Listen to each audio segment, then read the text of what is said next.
Good morning. आज अपन पढ़ेंगे परमाणु सिद्धांत, तत्वों का आवर्ती वर्गीकरण एवं गुणधर्म, 10th क्लास, लेसन नंबर 7।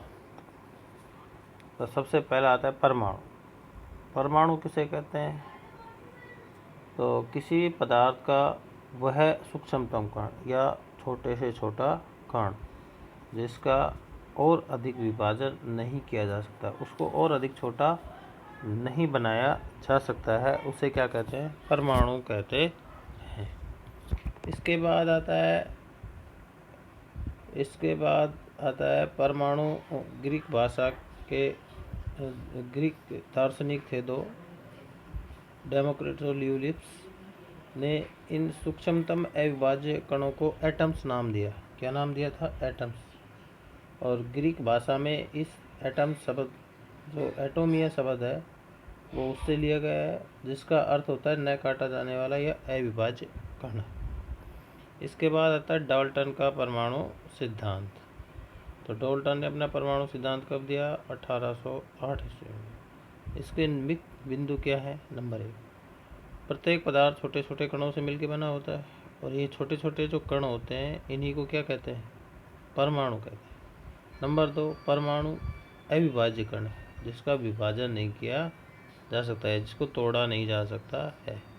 इसके बाद है रासायनिक अभिक्रिया के दौरान जब ये जुड़ते हैं या हटते हैं, तो जिस जुड़ने को बोलते हैं अपन सर्जन और हटने को बोलते हैं विनाश, तो उस क्रिया में ये नष्ट नहीं होते हैं। या ऐसे लिख सकते हैं, रासायनिक अभिक्रिया के दौरान परमाणु का न तो सर्जन होता है, योग होता है, और न ही नष्ट होता है।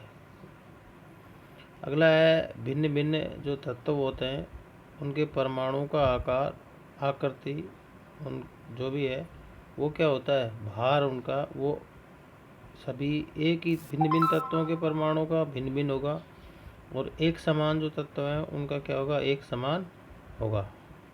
भार, आकार, रासायनिक गुण, ये सब क्या होंगे? भिन्न भिन्न का तो अलग अलग होंगे, और जो एक समान है उनके क्या होते हैं? समान होते हैं। इसके बाद आता है कि अलग अलग तत्वों के परमाणु छोटी छोटी पूर्ण संख्याओं के रूप में संयोग कर यौगिक बनाते हैं। जो अलग अलग तत्वों के परमाणु होते हैं वो छोटी छोटी पूर्ण संख्या का मतलब होता है 1, 2, 3, 4, 5, ऐसा नहीं है 100, 200, 400, 500 इस प्रकार के रूप में संयोग करते हैं। इसके बाद आता है थॉमसन का परमाणु प्रतिरूप। थॉमसन ने अपना परमाणु प्रतिरूप कब दिया? 1898 में दिया। इसके अनुसार क्या बताया गया कि परमाणु एक वैद्युतीय धनावेशित गोला है, जिसके बीच बीच में ऋणावेश धसे रहते हैं, अतः परमाणु विद्युतीय रूप से उदासीन होता है। थॉमसन का जो मॉडल है उसे दूसरा नाम दिया गया, जिसे प्लम पुडिंग मॉडल भी कहते हैं।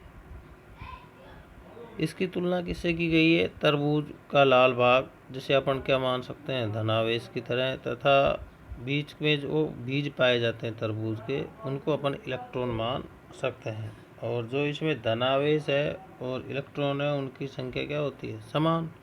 इसी कारण से ये विद्युतीय रूप से क्या होता है? उदासीन। अतः धनावेश व ऋणावेश की संख्या समान होती है, इस कारण परमाणु क्या होता है? विद्युतीय रूप से उदासीन होता है। इसके बाद आता है नेक्स्ट, रदरफोर्ड का स्वर्ण पत्र प्रयोग। बुक में दिया है उसका चित्र, वो आपको बनाना है, मैं उसके बारे में बता रहा हूँ, एग्जाम्पल के तौर पे समझा रहा हूँ। पहले इसको मान लीजिए कि आपके सामने रस्सियाँ बांध दी गई हैं 3-4, और आपको कहा गया है कि आपके हाथ में 12,000 पत्थर दे दें, और आपको कहा जाए कि आप उनको फेंको। आप उस रस्सियों के ऊपर पत्थर फेंकेंगे तो क्या होगा कि ज़्यादातर भाग रिक्त है, उसमें से पत्थर सीधे निकल जाएंगे। कुछ पत्थर में भी जो रस्सियों से टकराएंगे वो थोड़े ऊपर की तरफ जा सकते हैं या नीचे की तरफ जा सकते हैं। लेकिन जब अपन 12,000 पत्थर फेंकेंगे तो उसमें से एक पत्थर ऐसा होगा जो सीधा जाएगा, टकराएगा, और पुनः 180 डिग्री के कोण पर गमन करेगा। यही रदरफोर्ड का स्वर्ण पत्र प्रयोग है। तो देखिए, इसको समझिए, मैं बोल रहा हूँ। सन 1911 में रदरफोर्ड और उनके शिष्यों ने एक सोने की बहुत पतली पन्नी ली और उसके ऊपर यह प्रयोग किया। क्या किया? उस जो पतली पन्नी थी उस पर हीलियम कण की क्या करवाई? बौछार करवाई। इस पन्नी के चारों ओर ZnS जिंक सल्फाइड की वृत्ताकार पर्दा रख दिया। पर्दा क्यों रखा गया? क्योंकि जब अल्फा कणों की बौछार कराएंगे तो अल्फा कण जिधर से निकलेंगे उस जिंक सल्फाइड से टकरा के उधर क्या उत्पन्न करेंगे? चिंगारी उत्पन्न करेंगे। इसलिए उसके चारों तरफ क्या लगाया गया? जिंक सल्फेट, जिसके कारण बमबारी के पश्चात अल्फा कण स्फुरदीप्ति या जिसको चिंगारी बोलते हैं वो उत्पन्न करते हैं, जिससे अल्फा कणों की दिशा ज्ञात हो जाती है। इस प्रयोग से क्या प्रेक्षण प्राप्त हुआ? तो पहला प्रेक्षण अपने को यही मिलता है कि परमाणु का अधिकांश भाग रदरफोर्ड का पहले इस परीक्षण से क्या निष्कर्ष निकला? अधिकांश अल्फा कण सोने की झिल्ली से बिना विक्षेपित हुए सीधे ही निकल गए। क्यों निकल गए? क्योंकि परमाणु जो होता है उसका अधिकांश भाग कैसा था? रिक्त था, खाली था। दूसरा है बहुत कम अल्फा कण कुछ कोण से विक्षेपित हो गए। मैंने आपको बताया था रस्सी से टकरा के कुछ पत्थर दाएं बाएं निकल सकते हैं, लेकिन 20,000 में से एक अल्फा कण ऐसा था जो 180 डिग्री के कोण पर गमन हुआ। हाँ, आगे देखिए। इन प्रेक्षणों के आधार पर निम्न निष्कर्ष निकला। निष्कर्ष क्या निकला? नंबर 1, परमाणु का अधिकांश भाग खोखला होता है, इसलिए अधिकांश अल्फा कण सीधे ही निकल जाते हैं। दूसरा, कुछ अल्फा कण विक्षेपित हो जाते हैं। इससे पता चलता है कि ये अल्फा कण प्रतिकर्षण करते हैं, अतः समस्त धनावेश परमाणु के केंद्र में स्थित होता है।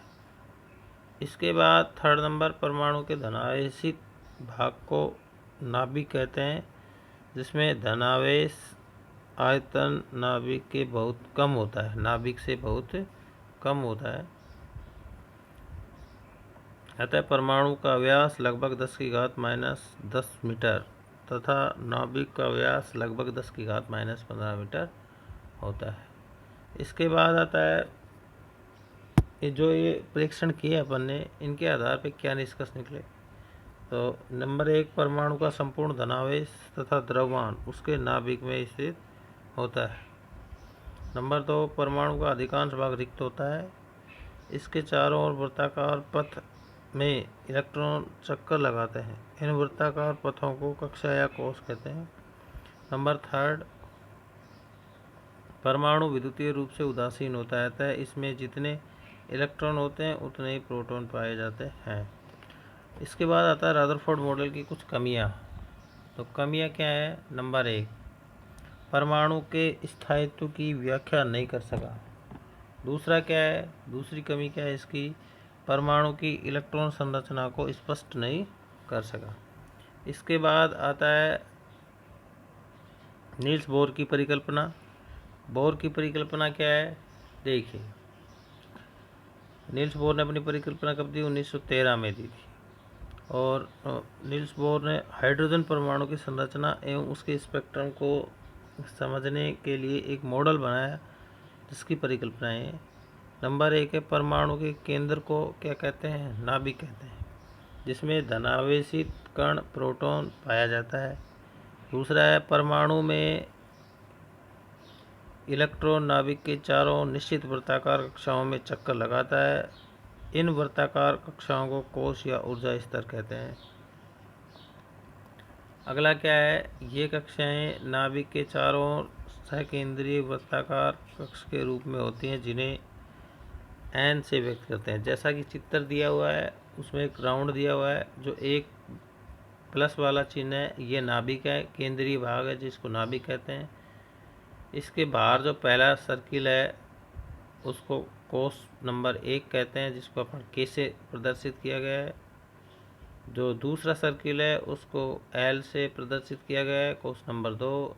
तीसरा है इसको एम से, 4 नंबर है इसको एन से, 5 नंबर है उसको ओ से।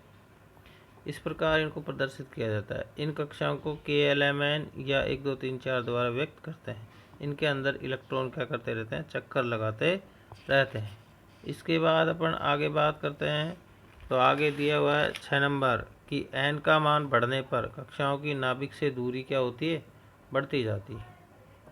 नाभिक से क्या होती है, दूरी बढ़ती है।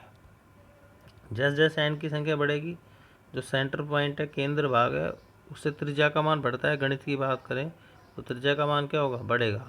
तो जो जो नाभिक है, नाभिक से कक्षाओं की दूरी क्या होगी, बढ़ती जाती है। इन कक्षाओं में इलेक्ट्रॉन का कोणीय संवेग या कोणीय वेग भी बोल सकते हैं, MBR बराबर h/2π का गुणांक होता है। अर्थात इलेक्ट्रॉन केवल उन्हीं कक्षाओं में गति कर सकता है जिनका कोणीय वेग क्या होता है, h/2π के बराबर होता है। यहाँ h क्या होता है, h होता है प्लांक स्थिरांक, और m बराबर क्या होता है, इलेक्ट्रॉन का द्रव्यमान, v बराबर क्या होता है, इलेक्ट्रॉन का वेग, r बराबर क्या होती है, जो कक्षा है उसकी त्रिज्या। जब इलेक्ट्रॉन एक ही कक्षा में चक्कर लगाता है तो उसकी ऊर्जा समान बनी रहती है। और अगला है, जब इलेक्ट्रॉन परमाणु के बाहर से ऊर्जा का अवशोषण करता है तो उत्तेजित होकर उसको ज़्यादा इलेक्ट्रॉन मिल जाएगी, ज़्यादा पावर मिल जाएगी। उत्तेजित होकर उच्च ऊर्जा स्तर में चला जाता है। यदि इलेक्ट्रॉन ऊर्जा का उत्सर्जन करता है तो वह उच्च ऊर्जा स्तर से निम्न ऊर्जा स्तर में आ जाता है। परमाणु में इलेक्ट्रॉन के ऊर्जा के अवशोषण व उत्सर्जन से रैखिक स्पेक्ट्रम का निर्माण होता है। इसके बाद आता है बोर मॉडल की कुछ कमियां। कमी नंबर 1, यह मॉडल एक से अधिक इलेक्ट्रॉन वाले परमाणु के स्पेक्ट्रम की व्याख्या करने में असफल रहा। यह मॉडल एक इलेक्ट्रॉन की तो व्याख्या कर सकता है, लेकिन एक से ज़्यादा अगर 2 3 4 5 अगर इलेक्ट्रॉन ले लें तो उसको समझाने में क्या था, असफल था। दूसरा क्या है, यह मॉडल परमाणु के संयोग से बनने वाले अणुओं की आकृति को समझाने में असफल रहा, कि जो अणु है उसकी आकृति कैसी बनेगी, उसको समझाने में भी ये क्या रहा, असफल रहा। तीसरा क्या है, इसका उच्च भेदन क्षमता वाले उपकरणों को देखने पर पता चला कि परमाणु का रैखिक स्पेक्ट्रम एक से अधिक लाइनों में बटा होता है, जिनकी व्याख्या बोर मॉडल नहीं कर सकता था। जो हाइड्रोजन ये स्पेक्ट्रम होता है उसको ये नहीं बता सकता था, और जो ये लाइनें बटी होती हैं इनके बोर मॉडल है जिसकी कुछ श्रेणियां हैं। तो इस क्लास में वो श्रेणियां नहीं चलती हैं, बाकी 5 श्रेणियां बटी हुई है हाइड्रोजन परमाणु स्पेक्ट्रम। तो आज ये इतना ही अपनी बुक में ये इतना ही दिया हुआ है, इससे आगे का नहीं है। अब अपन आगे इसके बाद में अपन आवर्त सारणी की बात करेंगे। तो आज के लिए इतना ही, धन्यवाद।